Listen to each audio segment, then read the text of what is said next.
Lors des séances précédentes, nous nous sommes entraînés à recommander, à donner des conseils et des ordres quant à l'utilisation quotidienne de l'eau.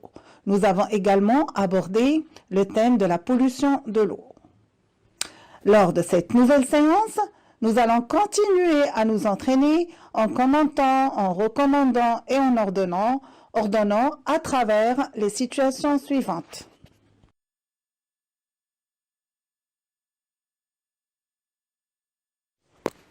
Regardez bien l'image.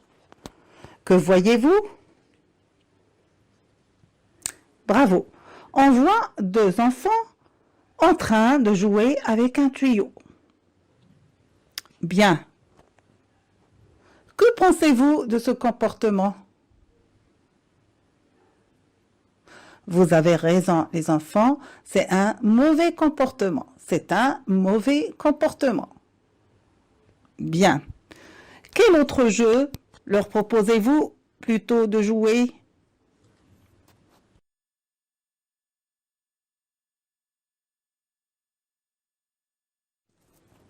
Oui, très bien.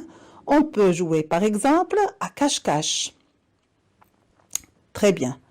Je vous invite maintenant à préparer des phrases pour inciter ces enfants à ne pas gaspiller l'eau.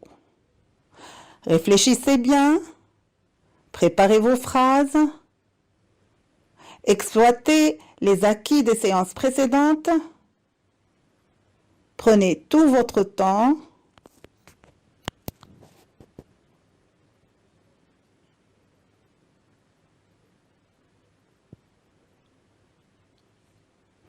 Très bien. On peut leur dire par exemple, « Faites attention, mes camarades, l'eau est précieuse. Il ne faut pas la gaspiller en jouant avec un tuyau ouvert. Jouez plutôt à cache-cache, par exemple. » Je répète, « Faites attention, mes camarades, l'eau est précieuse. Il ne faut pas la gaspiller en jouant avec un tuyau ouvert. Jouez plutôt à cache-cache, par exemple. »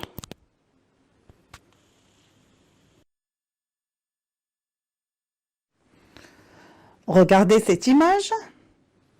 Que représente-t-elle? Très bien. Cette image représente un robinet dont coulent des gouttes d'eau. Bien. Pourquoi, à votre avis, ce robinet n'est pas complètement fermé? Réfléchissez bien. Très bien. La première possibilité, c'est qu'il a une fuite d'eau. Deuxième possibilité, très bien, on l'a mal fermé. Très bien. Préparez donc vos phrases pour recommander, conseiller ou ordonner à vos amis d'éviter le gaspillage de l'eau comme dans cette situation. Réfléchissez bien, exploitez vos acquis.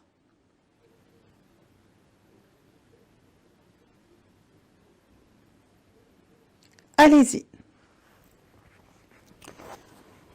On peut donc dire, je vous recommande de bien fermer le robinet après son utilisation. Je vous conseille également de vite réparer le robinet s'il y a une fuite, afin d'économiser l'eau. Je recommence. Je vous recommande de bien fermer le robinet après son utilisation. Je vous conseille également de vite réparer le robinet s'il a une fuite, afin d'économiser l'eau. Très bien. Passons à la situation suivante.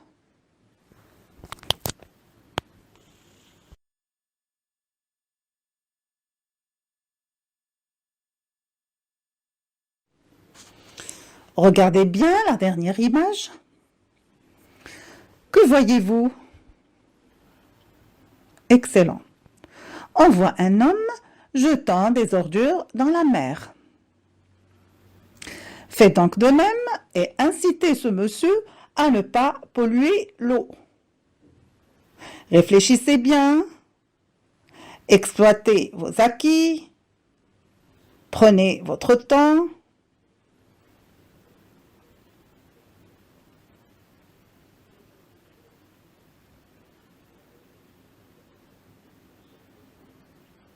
Allez-y. On peut dire alors, ne pollue pas l'eau de mer en y jetant des ordures. Tu dois plutôt les jeter dans la poubelle. Je recommence, ne pollue pas l'eau de mer en y jetant des ordures. Tu dois plutôt les jeter dans la poubelle. Très bien les enfants, vous avez très bien travaillé avec moi aujourd'hui, je vous félicite. Je vous laisse donc le soin de chercher d'autres situations se rapportant à l'utilisation de l'eau et de vous entraîner à recommander, à conseiller ou à ordonner. Bonjour, dans une autre séance d'activité d'écriture. Observez bien cette image. Qu'est-ce que vous voyez dans l'image? Dans l'image, on voit un enfant. Que fait cet enfant? L'enfant regarde la télévision. L'enfant regarde un documentaire sur les éléphants. Vous voyez bien, sur la télévision, on peut voir des éléphants. L'enfant regarde un documentaire sur les éléphants. L'enfant regarde un documentaire sur les éléphants. Prenons, mes chers enfants, ces deux mots qui sont en couleur rouge. Enfant, éléphant. Enfant, éléphant. Quel est le son qui se répète dans ces deux mots? Le son qui se répète est le son F. Le son F. On peut l'entendre dans enfant et dans le mot éléphant. Est-ce que le son F s'écrit de la même façon? Non. Bien sûr, dans le premier mot, il s'écrit en une seule lettre F. Dans le deuxième mot, on voit très bien qu'il s'écrit en deux lettres PH.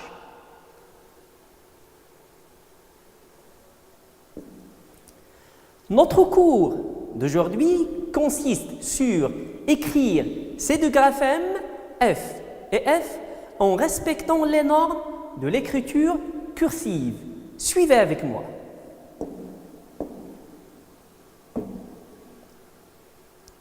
Avant de découvrir, mes chers élèves, l'apprentissage de l'écriture, voyons comment faire le bon geste d'écriture dans l'espace.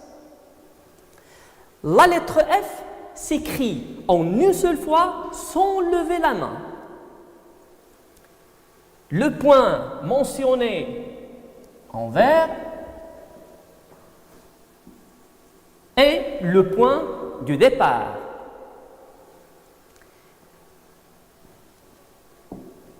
Les flèches en mauve représentent le sens de l'écriture.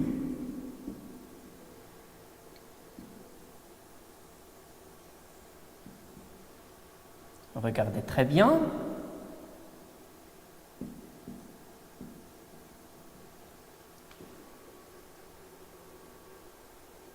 Nous allons l'écrire, nous allons le tracer, mes chers élèves, dans l'espace. À partir du point de départ, on trace une attache qui monte vers le haut, une grande boucle, et on descend un trait on trace un trait qui descend vers le bas, une grande boucle qui tourne à droite et qui finit elle aussi par une petite boucle.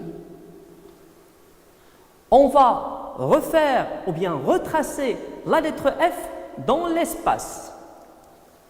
Une attache, une grande boucle, un trait vertical, une grande boucle qui tourne vers la droite et une petite boucle pour finir la lettre F. Maintenant, mes chers élèves, passons à l'écriture du graphème F qui s'écrit en PH.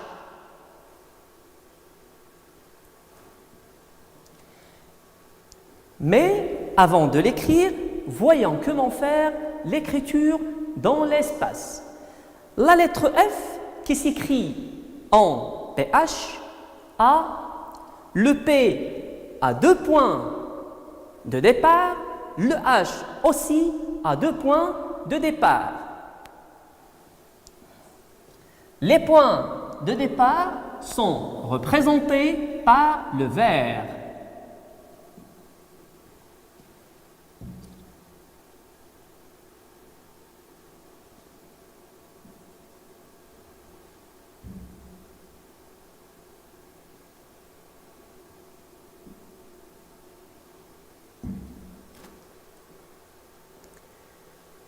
Et le sens de l'écriture est représenté par des flèches mauves.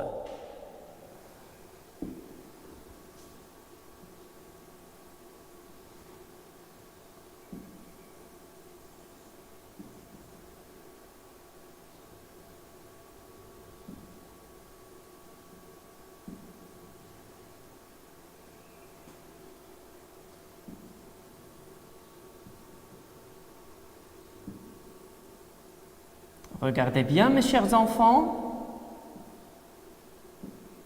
comment on trace la lettre. Passons à tracer cette lettre F qui s'écrit en PH dans l'espace. À partir de notre point de départ, on trace une attache qui monte vers là-haut. Et on descend avec un trait vertical en bas, puis à partir du deuxième point de départ, un jambage qui se termine par une liaison demi-ronde. Pour écrire le H, à partir du point de départ, on trace une attache qui monte vers le haut, une grande boucle et un trait vertical qui descend. Ensuite, à partir du deuxième point de départ, pour écrire le H, un jambage qui se termine par une liaison demi-ronde. Très bien, mes chers enfants. Passons maintenant à écrire nos deux graphèmes dans les cahiers. Prenez vos cahiers et prenez vos stylos. Tenez les stylos entre 3 doigts, le majeur pour maintenir le stylo, le pouce et l'index pour le soutenir. Écrivons les deux graphèmes. Commençons par la lettre F. F s'écrit en 3 interlignes là-haut et en 2 interlignes en bas.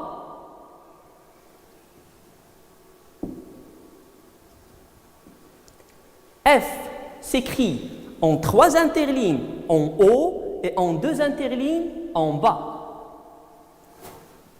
On va commencer de notre point de départ représenté en rouge et on va écrire F. Une attache qui monte en haut, un trait vertical, une boucle qui tourne vers la droite et qui se termine par une petite boucle.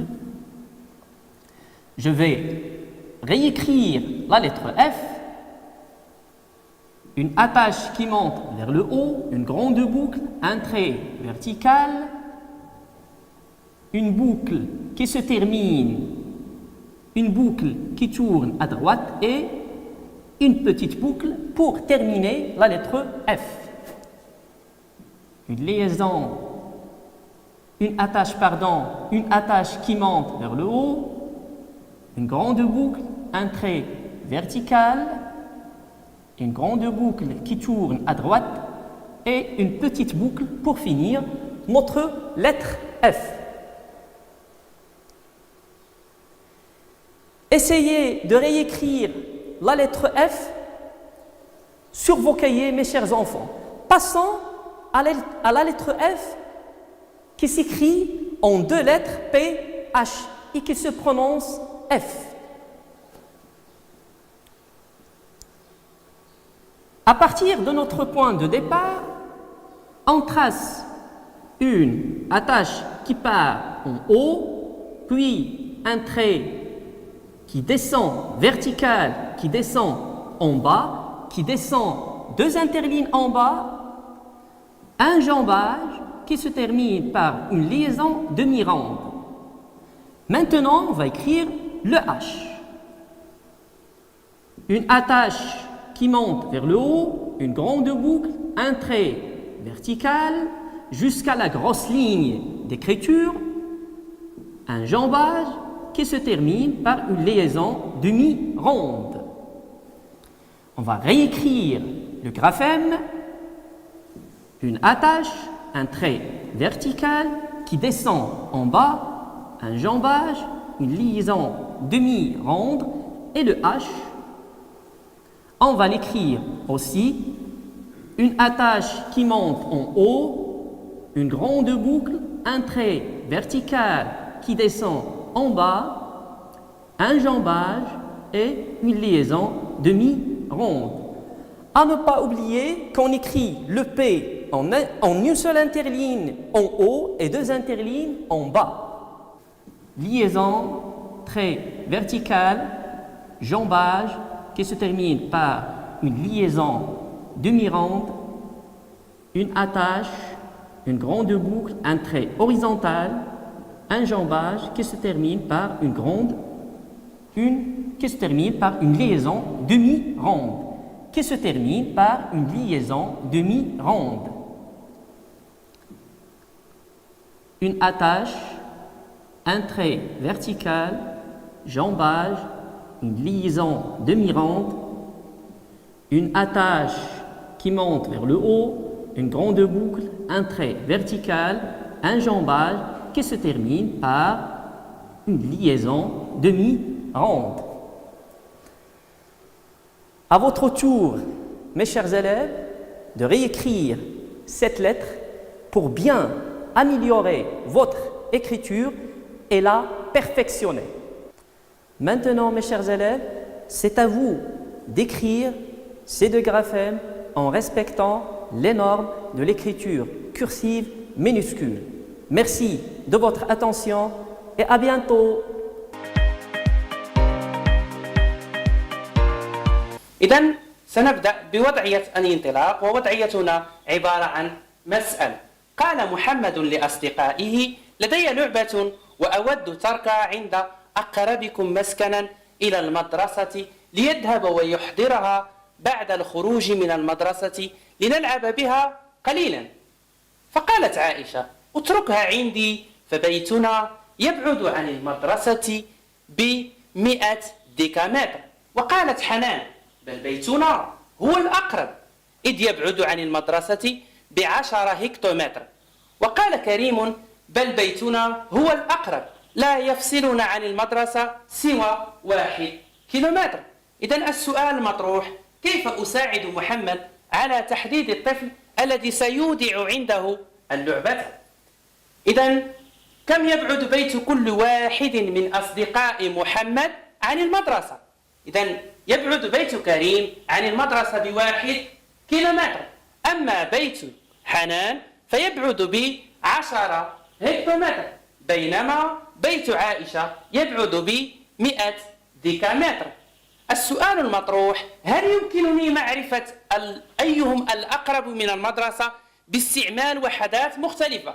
علما أن كريم قال أن بيته يبعد ب1 كيلومتر، وحنان 10 هكتومتر، وعائشة 100 ديكامتر. إذن هنا وحدات مختلفة. لن نمر للجواب على هذه الوضعية يجب علينا تحويل المسافات إلى نفس الوحدة باستعمال جدول التحويلات. وجدول التحويلات كالتالي: الوحدة الأساسية لقياس الأطوال هي المتر، وللمتر أجزاء كما تعرفنا عليه في الدروس السابقة. ونذكر من أجزاء المتر ديسيمتر، السنتيمتر، المليمتر. درسنا لهذا اليوم هو المضاعفات. إذن من مضاعفات المتر ديكامتر، الهكتومتر، الكيلومتر.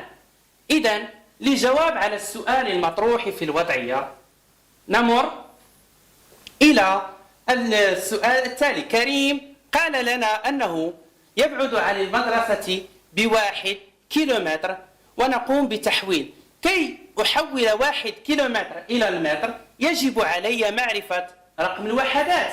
إذا رقم وحدات 1 كيلومتر هو الواحد، أضعه في الكيلومتر.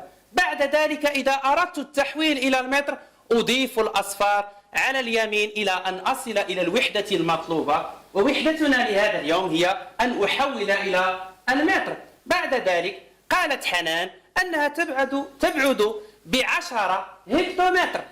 إذن رقم وحدات هذا العدد هو الصفر، أضع الصفر في الهكتومتر، بينما رقم العشرات أضعه في الكيلومتر، ثم أضيف الأصفار إلى أن أصل إلى الوحدة المتر. بعد ذلك قالت لنا عائشة أنها تبعد ب100 ديكامتر. أين هو رقم العشرات؟ أين هو رقم الوحدات أبنائي الأعزاء؟ رقم الوحدات هو الصفر. إذن أخذ الصفر وأضعه في خانة الديكامتر. بعد ذلك أتبعه برقم العشرات وأضعه في الهكتومتر، بينما رقم المئات أضعه في الكيلومتر، وأكمل بالأصفار على اليمين إلى أن أصل إلى المتر.